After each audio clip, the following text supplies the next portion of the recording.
Good evening. Welcome to the 17th Annual Oklahoma Music Hall of Fame induction concert. Tonight here at Tulsa's iconic Cain's Ballroom, where so many legends have been born, we're here to celebrate some of the best musical talent in the world, and all of it from right here in Oklahoma. Since the Oklahoma Music Hall of Fame began, they've been honoring and inducting more than 100 musicians. Some of those folks are here with us tonight. Some of them sitting out there with you. Some of them up here on the stage to boogie for you a little bit later. Thank you so much for being here tonight and for supporting the Oklahoma Music Hall of Fame. Now let's honor the first member of the class of 2014. As the author of classic blues songs such as Every Day I Have the Blues, 3 O'Clock Blues, and Reconsider Baby, Lowell Fulson's brand of post-war urban blues helped define the West Coast blues style in the late 1940s with the addition of a horn section to the standard electric blues combo of bass, guitar, and drums.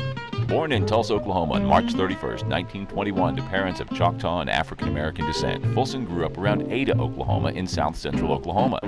Lowell's grandfather played violin and 2 of his uncles played guitar. He listened to Blind Lemon Jefferson records as a child and started playing guitar in the Pentecostal Holiness Church in one key, G. By 1938, Fulson was playing around little clubs in Ada, singing everything he had to, such as Beer Barrel Polka, Silvery Moon, and other songs whites liked to hear at the time. Around 1939, Fulson played with Dan Wright in a 12 to 15-piece string band at picnics and other social gatherings. Fulson remembered there was a place they called the Bottom where black people gathered together to drink, gamble, play the blues, whatever. And I'd go down there afterward and pick up some change picking my guitar. That's where Lowell met Algernon Texas Alexander, who recorded as early as 1927 and started playing with Alexander throughout Texas in 1940. Fulson modeled his vocal style after Alexander, who had a rambling, low-key vocal technique that played heavily on his rural drawl. Fulson's vocals exhibit this technique throughout his career, even though he tried different styles at different times, often at the behest of producers trying to update his sound and image. Fulson played with Alexander for a summer throughout Texas and Oklahoma, but left the elder bluesman in 1941 when Lowell moved with his first wife and son to Gainesville, Texas, where he worked as a cook and played mostly in church. In 1943, he was drafted into the Navy as a cook, but also entertained troops in the U.S. and Guam until the war's end.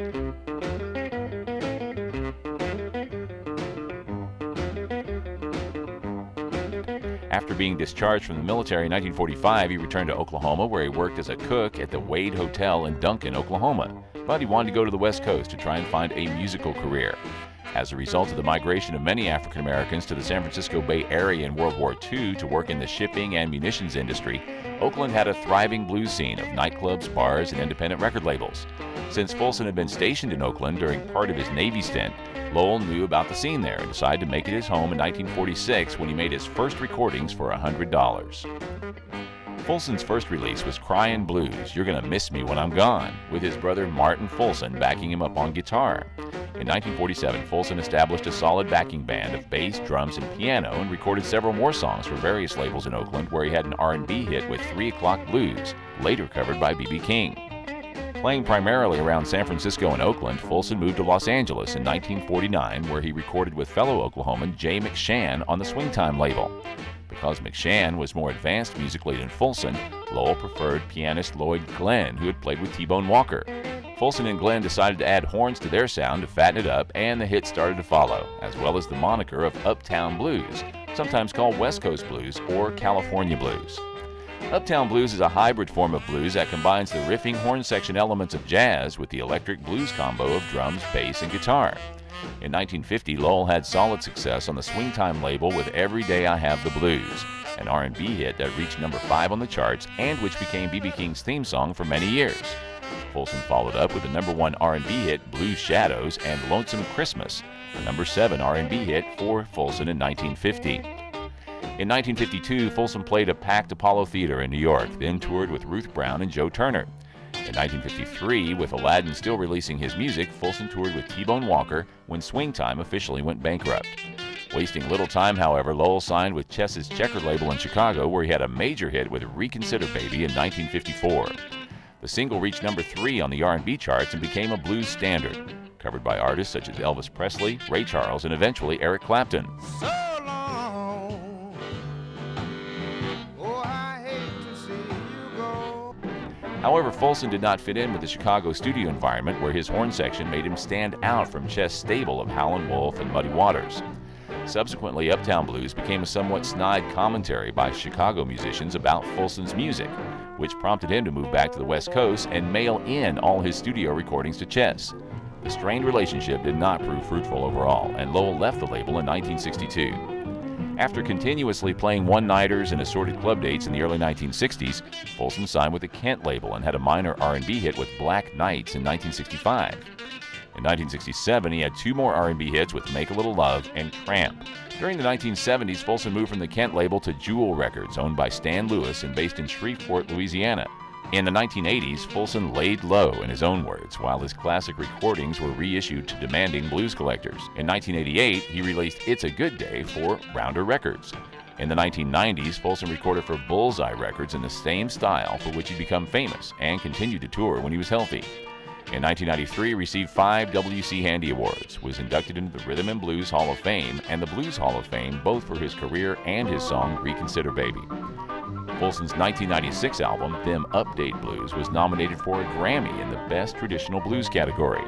By the time of his death on March 6, 1999, near Seal Beach, California, Folsom symbolized yet another Oklahoman who had absorbed the deep musical influences of his youth and subsequently made major innovative contributions to his art form, which came to be known as Uptown or West Coast Blues. Accepting on the late Mr. Folsom's behalf, Ronnie Wilson of the Gap Band.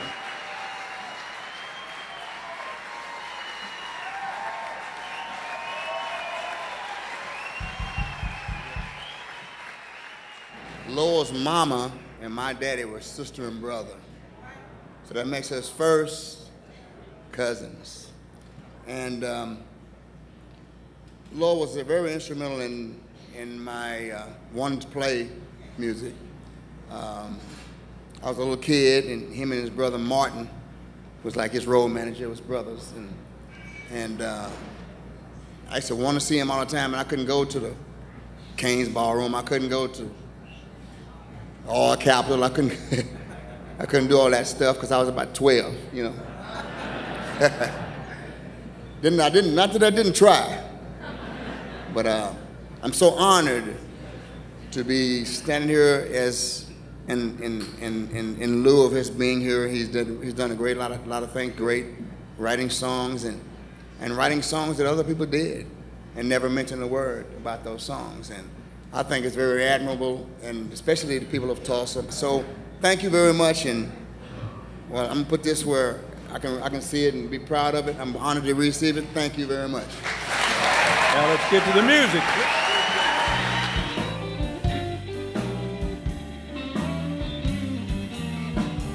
So long. Oh, how I hate to see you go. So long. Oh, how I hate to see you go.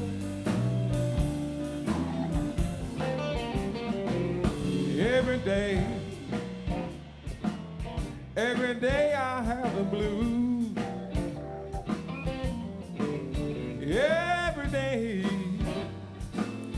Every day I have the blues. When you see me crying, baby, it's you I hate to lose. As the lead guitarist in the revolutionary earliest incarnation of the Butterfield Blues Band in 1961, a top 10 hit to his credit in 1976, and 5 decades of playing and recording his own saucy mix of rowdy good time blues, Elvin Bishop helped usher in the resurgence of American interest in blues masters in the 1960s with his personal style of soulful lead guitar. Known for the sense of humor he expresses through his music, his slide guitar work, and fusing several American roots forms in his music, as of 2014, Bishop remains one of America's great blues guitarists and continues to embody the sound of one who made a conscious effort to learn from the masters of the genre when he had the opportunity. Elvin's parents, Elvin Bishop Sr. and Milda Klieg Bishop, were farmers from Iowa and Nebraska. Elvin's father was in the service and stationed in Glendale, California, where Bishop was born October 21, 1942.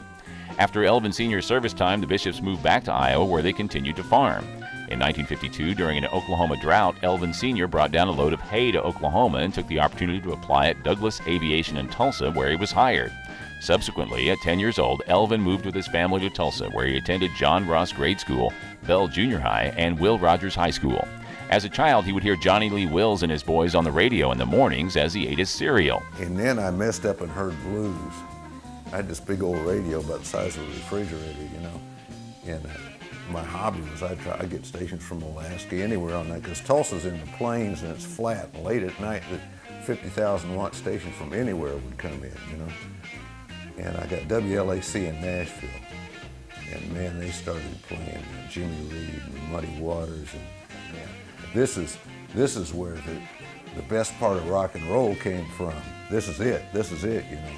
And I would have never known about it otherwise, because Tulsa was hardcore segregated at the time. I'm talking about the 50s, and there was white and colored drinking fountains, white and colored neighborhoods, white and colored never did meet in schools. And the only thing that they couldn't segregate was the airwaves. And that's how I found out about blues.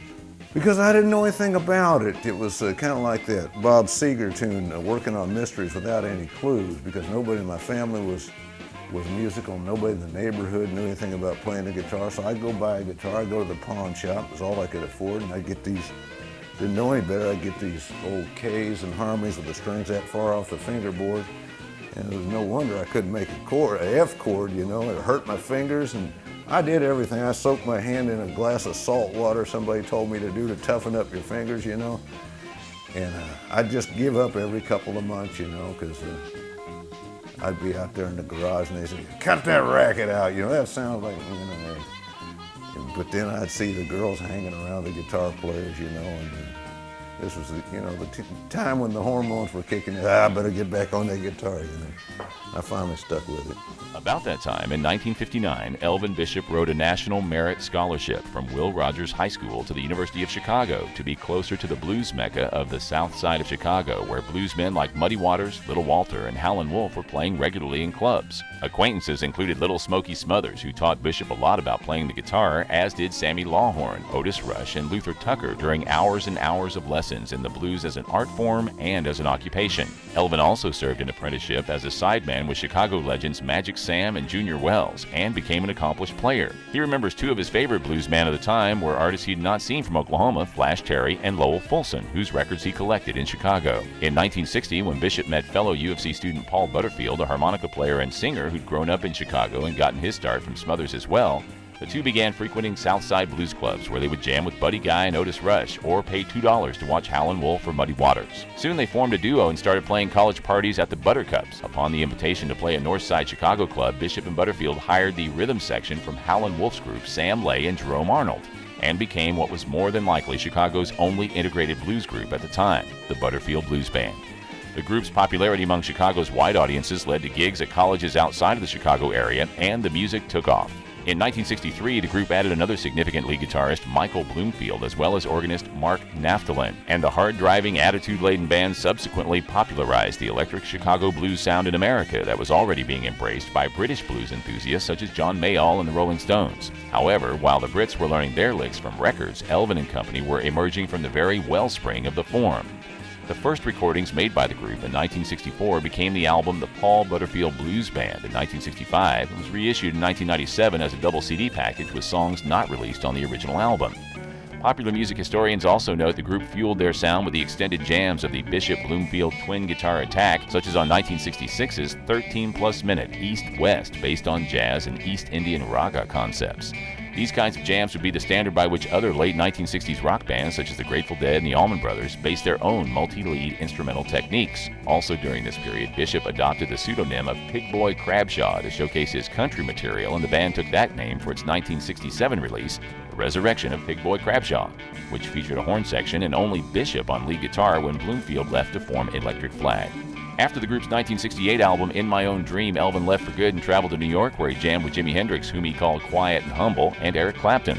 Heading to the West Coast in 1968, his solid reputation led to releasing 3 albums on Fillmore Records and 2 on One Way, to include 1975's Juke Joint Jump.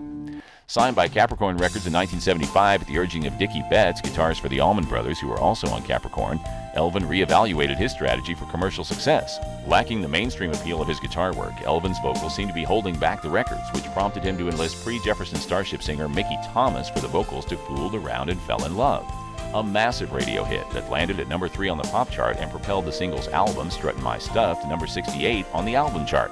Bishop's next album, Hometown Boy Makes Good, in 1976, failed to capitalize on his previous hit, even with another vocal by Thomas, and prompted critics to wonder if Bishop could ever capture his infectious live spirit on vinyl.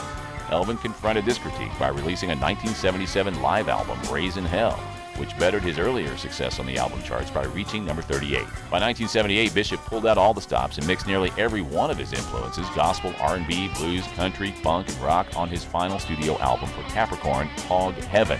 After stepping away from recording for 7 years, Alligator Records, one of America's most prominent and contemporary blues labels, signed Elvin, where he's been releasing critically acclaimed recordings and supporting them throughout touring ever since. His 1991 release, Don't Let the Boss Man Get You Down, earned a 4-star review in Rolling Stone and landed him on Late Night with David Letterman. In 2000, Bishop joined his former mentor, Little Smokey Smothers, for 3 sold-out shows in San Francisco, which were called for the album That's My Partner. And a best-of collection was released as part of Mercury Records' 20th Century Master Series. In 2005, Blind Pig Records released Get My Groove Back, and then Bishop really hit a powerful stride on his subsequent album, the 2008 Grammy-nominated The Blues Rolls On. The collection features a revisit to his 1975 period with a new version of Struttin' My Stuff, features several guest stars such as Derek Trucks, George Thorogood, and B.B. King. Also revisiting his youth on the CD, Bishop includes a cover of a Jimmy Reed instrumental, Honest I Do, the first blues song a young Bishop remembers hearing on his transistor radio as a child in Tulsa. In 2010, Delta Groove released another Bishop album, Red Dog Speaks, a reference to Bishop's 1959 Gibson ES-345 guitar, which he plays with reckless abandon on the CD, coaxing bittersweet and celebratory tones out of the cherry red vintage instrument. His first live concert DVD, That's My Thing, Elvin Bishop Live in Concert, was recorded live at the Club Fox in Redwood City, California in 2011, and was nominated for Best Blues DVD of 2012 by the Blues Foundation. His 2014 CD, Can't Even Do Wrong Right, appeared on various blues charts, rising to number 1 on the Amazon.com blues chart. Additionally, Fooled Around and Fell in Love was included on the soundtrack and in the film Guardians of the Galaxy, which was a number 1 box office film in 2014. On its way to certified gold status, the film's soundtrack reached number 1 on the Billboard album charts. Bishop has never stopped performing throughout the United States at festivals, club dates, and concerts. Elvin lives with his wife, Kara, in the San Francisco Bay Area, where he's an avid gardener, canning jars of tomatoes, green beans, fruit, corn, garlic, and a variety of Japanese vegetables. For his stellar career as a songwriter, guitarist, vocalist, and longtime performer at the highest levels of the music industry. In 2014, Elvin Bishop was inducted into the Oklahoma Music Hall of Fame. Please welcome now to the stage a 2014 Oklahoma Music Hall of Fame inductee, Elvin Bishop. I'm so glad to be from Tulsa. You know, I'll give you an example of what people are like in Oklahoma. People always ask me, what about those Okies? That's a red state, isn't it? You know, and I said, yeah, but it's the nicest people in the world. And there's such a great, solid, beautiful musical culture in Tulsa that you know, it sticks with you for life. Yeah, I'm telling you, man, you get country music for free. It just comes in through your pores, you know. And then blues I heard on the radio, and then every Wednesday, about a half mile up on the hill is a Pentecostal church, so I got my gospel fix right there, you know. Didn't cost nothing, you know, and went out in the world, and it all served me pretty well. But I want to thank everybody. Thank you so much. Congratulations again, Elvin. And now, getting to the part we all like best. Don't fool with no Facebook, no Twitters and tweets. Call me on the phone if you want to talk to me. I'm old school. I'm old school. I'm old school. I'm old school.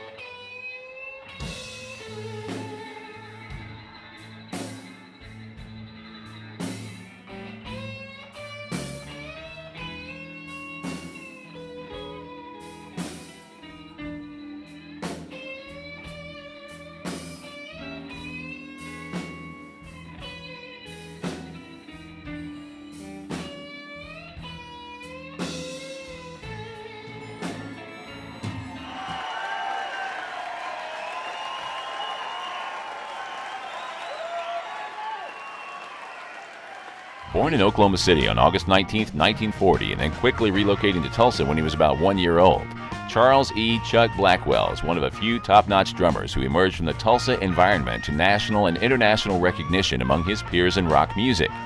Focusing more on a steady groove instead of a lot of butterflying around the drum kit, Blackwell has recorded with Taj Mahal, Leon Russell, Freddie King, Joe Cocker, and Jackie DeShannon, to name a few, and is a primary example of Tulsa's lengthy list of musicians who provided subtle yet rock-solid backing for numerous significant popular music recordings from the late 1950s to the present. He credits hearing Bill Doggett's 1956 smash R&B pop hit Honky Tonk for his initial musical and drumming inspiration, and was the first place he ever heard the shuffle rhythm that has become so synonymous with what's often called the Tulsa sound, a broad term that has different meanings depending on the era and generation of musicians to which one is referring. At about age 16, Chuck began playing drums with bands in local bars and roadhouses, carrying a letter from his father that would permit him to play on the bandstand. During this period, he played with other young Tulsa musicians such as David Gates, Leon Russell, and others, and also toured in a backup group for Jerry Lee Lewis. Once Chuck realized he could improve his scrawny monthly paper route pay to $6, $7, or $8 a night as a musician, he was convinced he'd found his calling. We went out and played at this bar called at the Kayla Corner, which is 36th Street North in Peoria. And it's a pretty ornery place. It was packed, truckers were there. It was like kind of like a roadhouse. Truckers would be parked up and the place would be packed, and we played a lot of rockabilly back then. But I was doing a paper route before that, and I'd be lucky to walk away with 25 cents in my pocket. But when we played this bar, we'd get to pass the kitty, and at night we'd just dump a whole bunch of change up on the table and count it out. I said, I'm rich. After graduating Tulsa Central High School, he left for California in 1958. After a few early professional trials, he again connected with David Gates and Leon Russell in Los Angeles, where he started working as a session musician with them, backing various artists such as Jackie DeShannon, and eventually landed a regular gig in the house band of the musically focused ABC television show Shindig. Also in the house band, the Shindiggers, later known as the Shindogs, were young Glenn Campbell, as well as Billy Preston, James Burton, Delaney Bramlett, and Leon Russell. Around the time of the Shindig gig, Chuck traveled for 3 years across the United States and Europe as the drummer for the Everly Brothers and Little Richard. As one of LA's recognized session drummers, a series of gigs provided Blackwell with all the work he could handle, some of which landed him squarely in the middle of rock music's elite core of musicians and bands of the late 1960s and early 1970s. The connection to Leon Russell proved to be a lengthy one professionally and as comrades, as Russell called on Blackwell over and over for a variety of recordings over the years. Blackwell played with Taj Mahal solidly for about 3 years, contributing drums to Taj Mahal's early albums with fellow Oklahomans Jesse Ed Davis and Gary Gilmore, to include Taj Mahal, The Natural Blues in 1968, and Giant Step in 1969. Toward the end of his time with Mahal, Blackwell was introduced to Jimi Hendrix just after Hendrix had broken up his group, The Experience, and was looking for new directions for his music. Hendrix flew Chuck to New York for a demo session where they did one tune, Muddy Waters' I'm a Man, with just the two of them, but the track has not yet been released. While not a formal release, Blackwell's session with Hendrix is further testament to the Tulsa drummer's status in rock circles at the time. Chuck recorded multiple times with his old friend Leon Russell, such as Leon Russell and the Shelter People in 1971, and Russell's highest charting album Carney in 1972, as well as several other sessions over which Leon had full or semi-control. Blackwell was also part of the massive musician's entourage as a percussionist for British vocalist Joe Cocker's star-laden Mad Dogs and Englishmen album of 1970, co-produced by Russell. Along with spending 4 years in Russell's band, Blackwell also laid down some tough grooves to accompany American bluesman Freddie King on 3 of King's early 1970s albums, Getting Ready in 71, Texas Cannonball in 72, and Woman Across the River in 73. Check out King's Going Down for a perfect illustration of Blackwell's groove ability. Chuck is also present on drums behind Taj Mahal on the Rolling Stones' 1968 Rock and Roll Circus film, reissued in 2004 on DVD.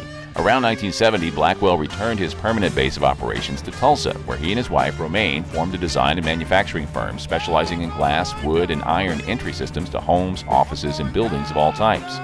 He continued playing locally through the 20-teens with a variety of local Tulsa musicians, often on blues gigs, as well as with local band Pipe Full of Blues, and continued writing, recording, and playing, occasionally writing lyrics for new material by longtime friend Walt Richmond. Reflecting on his session work resulting in recordings that he considers his personal favorites, Chuck says the early stuff with Taj, She Caught the Katy and Left Me a Mule to Ride, and Diving Duck Blues, and the recordings with Leon. He added with not a little weariness, there's so many stories. All of it's a little cloudy back there, but I wouldn't trade it for the best college education. For his lengthy musical career at the highest levels of American popular music, in 2014, Chuck Blackwell was inducted into the Oklahoma Music Hall of Fame. The session drummer of the rock and pop era from the mid-1960s forward through the present day, Jim Keltner was swirled into the world at Tulsa's Hillcrest Hospital to Jack and Pat Keltner, April 27, 1942, the morning after a major tornado hit Pryor, Oklahoma, causing a strain on the hospital staff, which forced his parents to hurry up with his name. He attended John Burroughs Elementary School and then Roosevelt Junior High School in Tulsa, where he was an orchestra member as a result of learning the basics of reading drum music from Charlie Westgate, a marching band instructor and a drummer in the Akdar Shrine Drum Corps along with Keltner's father. Jim's uncle, Willie Smokey Mendoza, played bass with Johnny Lee Wills at Kane's Academy when the dance hall had a rowdy reputation because of so many fights occurring there. Keltner later learned from his parents the family relocated to Pasadena, California in part to get away from the Kanes, where his father and mother with her sisters would go frequently because Uncle Smokey was playing there. As a result of the move to California, he spent all of his teen years and attended high school in Pasadena, where he fell in love with jazz, attended Pasadena City College, took a semester of piano, and played in his first bands. After marrying his wife Cynthia right out of high school, Jim worked many types of gigs in the Pasadena area to support his family of 3 children, Eric, Jennifer, and Eli. Keltner landed a job with Gary Lewis and the Playboys in 1965, which led to the recording session for the top 5 singles She's Just My Style, produced by Leon Russell, which began a career-long relationship with Russell and, by extension, many other players commonly associated with Tulsa. Gary Lewis discovered him. I was making Gary Lewis records, and Gary said, I got this drummer, he's a great drummer, I want to use him on his records. And so he brought Keltner in, and Keltner had never played on a record, and he'd never played any rock and roll. He was a jazz player. So I was helping him. I was telling him some parts of it. Doogie, doogie, doogie, doogie, doogie, doogie, doogie, doogie. And he said, you want me to play doogie, doogie, doogie, doogie, doogie, doogie, doogie? Yeah, that's it. He was appalled because he's a reactionary drummer. For all those that are considering Keltner for their record, I would suggest respectfully that they finish their record with somebody else and then put Keltner on last, because he reacts to everything that's going on in the music. After we played the first record session with Gary Lewis, he took me to his house. He said, well, I want to play you my favorite number. And I said, okay, great. He played me this guy, and I listened to it a little bit. And I said, that guy's not a drummer, he's a sound effects man. Because there was no beat, it was all beautiful sound effects. And Keltner's really good at that stuff, too. By the early 21st century, Keltner had recorded or performed with a staggering list of popular music icons, musicians, singers, and songwriters. Keltner is known for laying down sturdy and steady rock beats, funky R&B grooves, complicated polyrhythms associated with Latin or African music, and unobtrusive percussive stability to any style of pop music. Professional drummers discuss Keltner in the most reverent terms, placing him in the context of significant big band-era jazz drummers Buddy Rich and Gene Krupa, as well as comparable and distinctive technique along the lines of the modern jazz wizard Elvin Jones. With regard to rock music, Keltner is simply considered the absolute best session percussionist one can hope to have on their project, easily placed in the frontline company of rock drummers known for the subtleties and accents of a jazz drummer and precise timekeeping with strategic fills. I just sit here and watch the river flow. Some of Keltner's work in rock music is part of the genre's standard canon. Bob Dylan's Knockin' on Heaven's Door and Watchin' the River Flow, John Lennon's Imagine LP, Steely Dan's Asia album, Gary Wright's Dreamweaver, Ringo Starr's Photograph, and George Harrison's Give Me Love. Just a partial list of additional musical artists with whom Keltner has recorded and or performed looks like the table of contents for a who's who of popular and world music for the second half of the 20th century. Roy Orbison, George Harrison, Jerry Garcia, Eric Clapton, Joe Cocker, Hoyt Axton, Barbra Streisand, the Rolling Stones, and many of the individual members' solo projects, Joni Mitchell, Neil Young, Elvis Costello, the Bee Gees, Jackson Brown, Jesse Ed Davis, Ry Cooder, Randy Newman, Los Lobos, Pink Floyd, Warren Zevon, Tom Petty, Willie Nelson, Lucinda Williams, Sheryl Crow, Bill Frisell, Mavis Staples, B.B. King, John Lee Hooker, J.J. Cale, Albert King, Dolly Parton, Arlo Guthrie, Joe Walsh, John Hyatt, Flaco Jimenez, Leo Kottke, Rod Stewart, Yoko Ono, Ali Farka Toure, Earl Scruggs, Roberta Flack, Harry Nilsson, The Tractors, Freddie King, Leonard Cohen, Albert Collins, Neil Diamond, Roy Clark, Keith Moon, Jerry Lee Lewis, The Traveling Wilburys, T-Bone Burnett, and that is not even close to the whole list. In addition to thousands of recording sessions for multiple popular music artists, Keltner has also recorded for several film soundtracks. Notably the drums for Randy Newman songs heard in the popular animated Pixar features to include all 3 Toy Story movies, as well as in other feature films such as Cars, Bugs, The Princess and the Frog, Meet the Fockers, and Charlie Wilson's War. Jim's also heard on the top 10 hit Almost Paradise from the Footloose soundtrack. Recent projects include the 2009 T-Bone Burnett project, The True False Identity, Eric Clapton's 2010 self-titled album, 2 #1 albums by Michael Bublé, John Mayer's Born and Raised, Diana Krall's 2014 release Wallflower, and Queen Latifah's 2014 HBO biopic of Bessie Smith. Along with his massive session credits, Keltner also produced Jerry Lee Lewis's 2010 album Mean Old Man and its follow-up in 2014, Rock and Roll Time. While Jim Keltner did not emerge from the late 1950s and early 1960s Tulsa music scene that produced many of his peers from Oklahoma with whom he eventually worked, such as his longtime playing cohort and friend Carl Radel, Keltner did at least learn the basics of learning to read music in Tulsa as a 7th grader, which indicates the all-world drummer's career caught fire first in Oklahoma before it spread throughout some of popular music's most recognized performances from 1965 through the present day. These other guys, they had it scripted. I'm just kind of, whew. You know, people come up to me and they say, "Oh, Karstein, you played with Gary Lewis. You played with Taj Mahal. Oh, you played with the Everly Brothers. Oh, you played with so." Yeah. And you know how I got the gigs? From these guys. Anyway, Chuck, I don't know. He's been like a brother to me. We spent so many years together in California. We have carried on and on and on, and I don't know, I could sit up here and talk about Chuck all night. I know my time's limited, so I guess I'll just say, Chuck, I love you, and welcome to the Oklahoma Music Hall of Fame.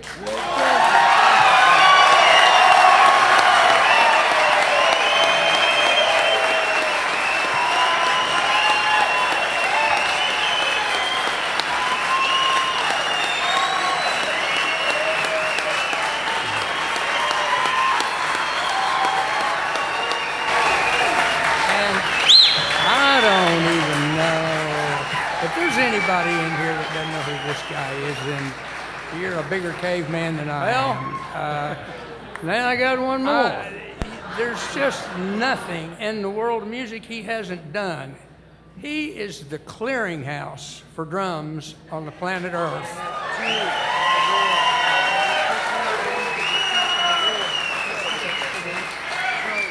I don't know. I could sit up here and sing his accolades all night long, but you all know most of them, and we're just proud that he's here with us. Well, let me just say, please, that Jimmy Karstein did this because I begged and pleaded to him to do it. But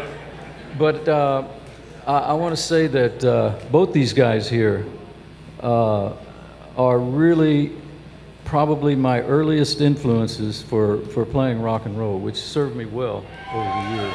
And let me say also quickly, I'm so devoutly proud of being a Tulsa native born and raised right here. The first 13 years of my life, I was right here. Those are formative years. So to be here tonight, under these circumstances, is remarkable. And I have my beautiful wife, my little California girl, who has fallen in love with Oklahoma now. All right, hang on one second. Here's one of my heroes. Yeah, these are my two brothers up here, Jim Keltner and Jimmy Karstein, and they have inspired me throughout my young and older life. But I love these two guys. You will too, if you knew them.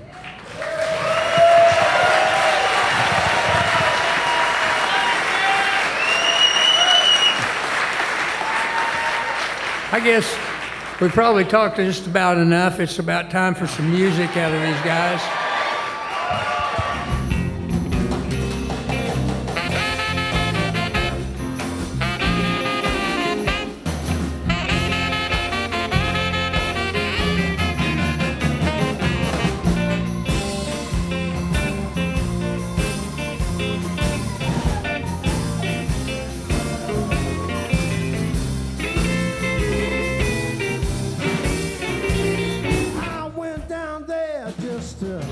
Some bugging and I wound up doing time. Call me the boogie man. Ain't nobody can do it like I can. They call me the boogie man. I'm the king size boogie man.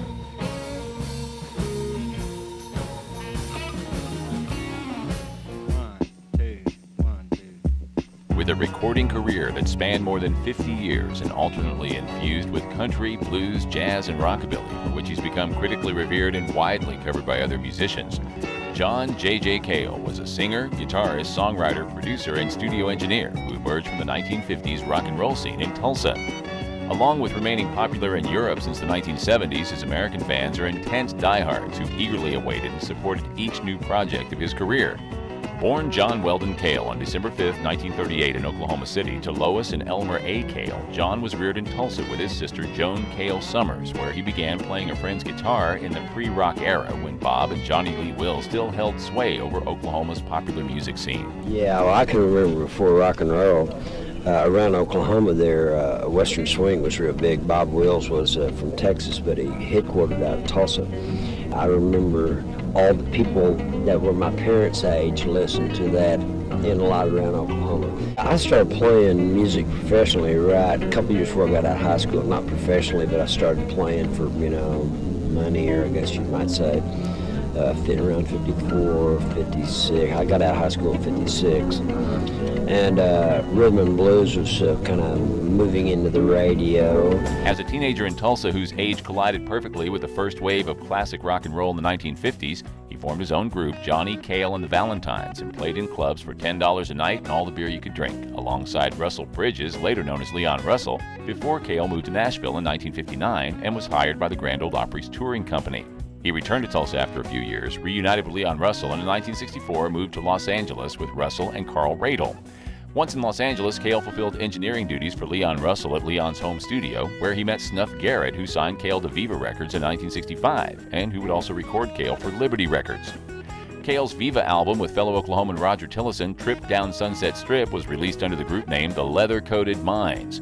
The album, available as a reissue on Sun-Dazed Records, became a curiosity to Cale that so many people were interested in it, as it sounded dated to him by the 1980s. I was an engineer out in L.A. working as an engineer in a recording studio, which Warner Brothers eventually bought and called Amigo. A lot of hits have been cut out of there. In the mid-'60s, I was played guitar at night in bar bands in Los Angeles, and in the daytime, and sometimes even at night, I was a recording engineer for a studio. That's how I made my living before I got famous for writing songs. Leon built a studio in his house, and I was engineering also for Leon part-time, this kind of moonlighting on about 9 different gigs to pay my rent in L.A. in the 60s. kind of a cover album, cover tunes of the psychedelic hits of the day. We lacked 4 songs, and so I wrote 4 instrumentals and tried to kind of put them in that bag. And out of that, I had cut some more instrumentals that didn't make it to the album, and one of those instrumentals I happened to write some words to that didn't get on the album, and that was the original recording of After Midnight.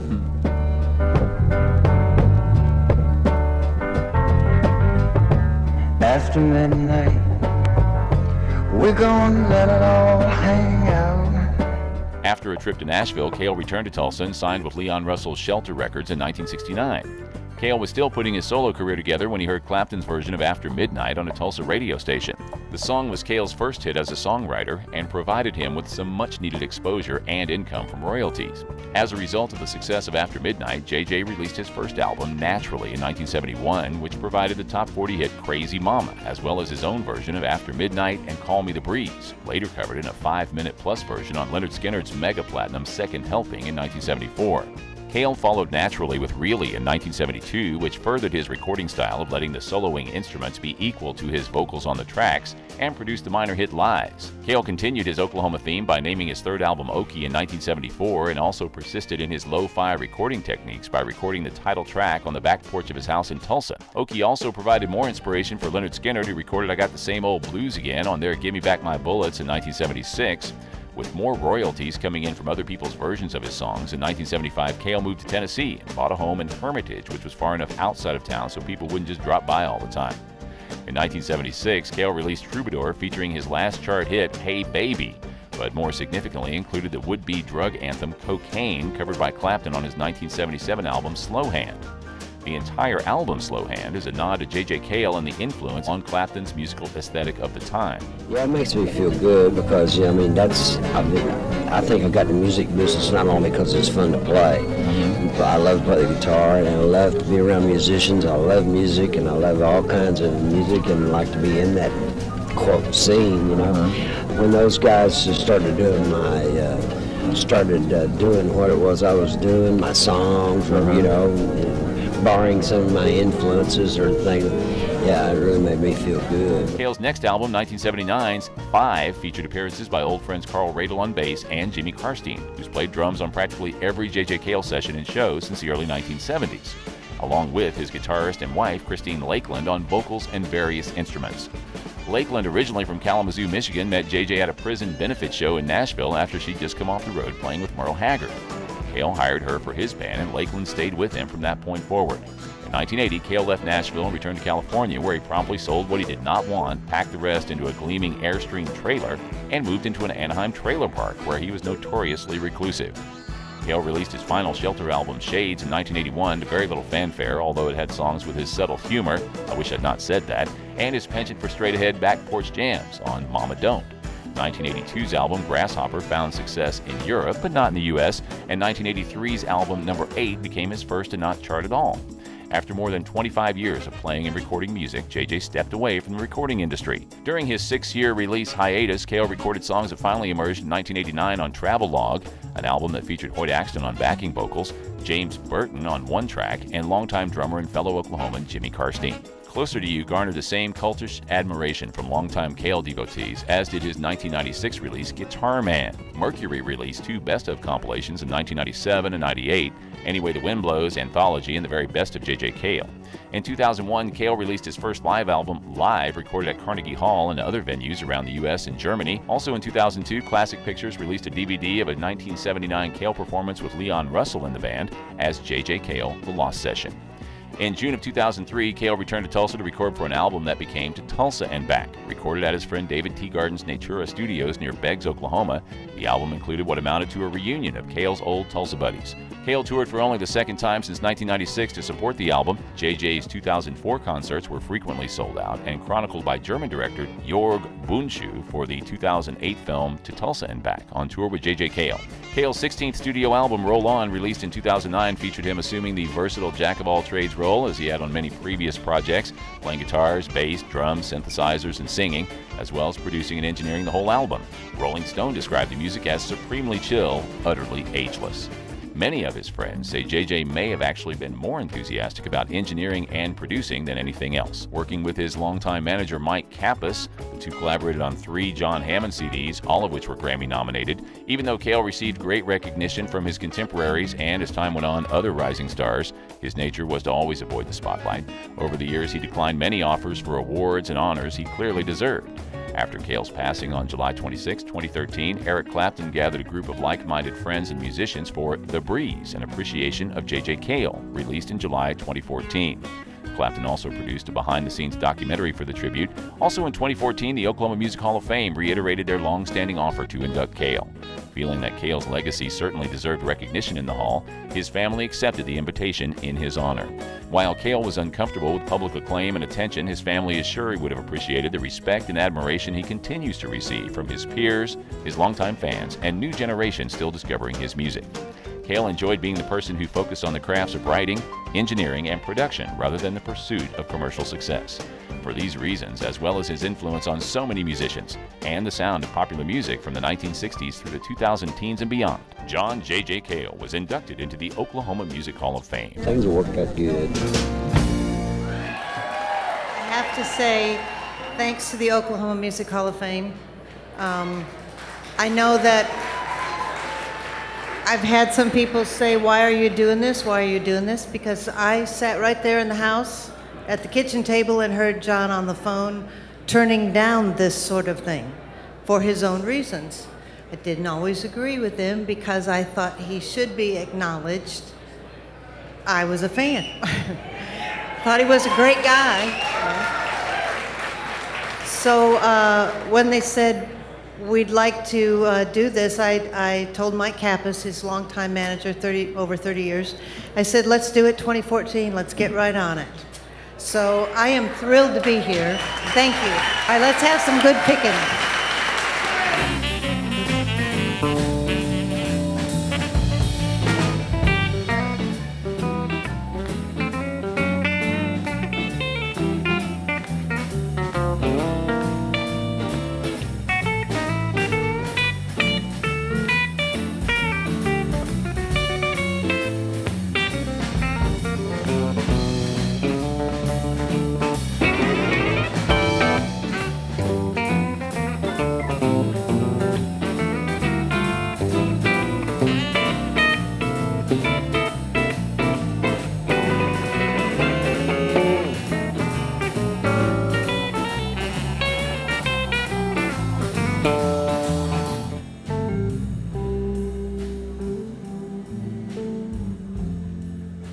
A whippoorwill singing, soft summer breeze makes me think of my baby I left in New Orleans. I left in New Orleans. A whippoorwill singing. You're driving me mad. I've got to get back to you, babe. You're the best I ever had.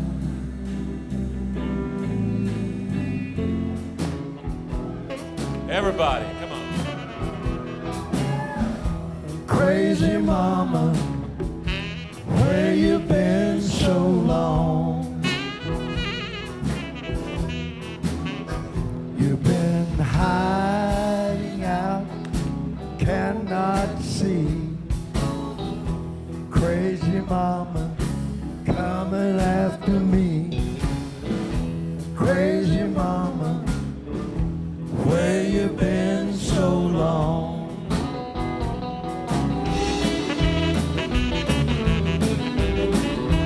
I ain't hiding from nobody. Ain't nobody hiding from me.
It's a hell of a deal.